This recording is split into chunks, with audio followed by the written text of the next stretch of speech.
มาอีกครั้งหนึ่งกับการบวก5จอห์นเชอร์รี่จอห์นชาวไร่นั่นเองก่อนที่เราจะตีบวกหาตัวที่ล่อกันตัวที่ล่อก็คือนักเตะเชลซีเช่นกันตีล่อตัวเดียวตี2ตัวเพิ่งตังไม่มีเข้าไปปุ๊บกดเลยนะ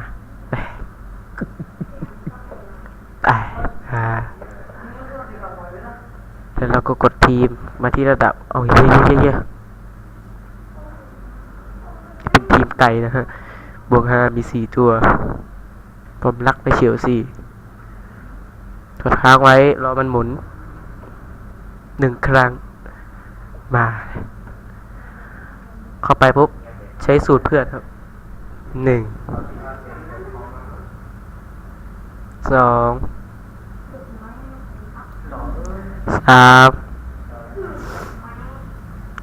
4กดค้างครั้งที่5แล้วก็ปล่อยครับ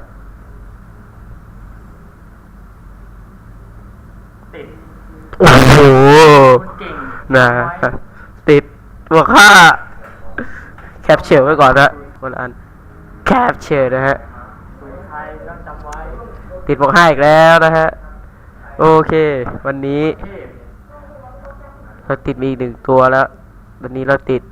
อีวาโนวิชจอห์นเทอร์รี่จะติด2ตัววันนี้บอก3นะที่จริงอ่ะไอนี้ด้วยที่ผมจะไปตีโบ6แล้วแต่โอเคบายบายจบแค่นี้เดี๋ยวได้เงิน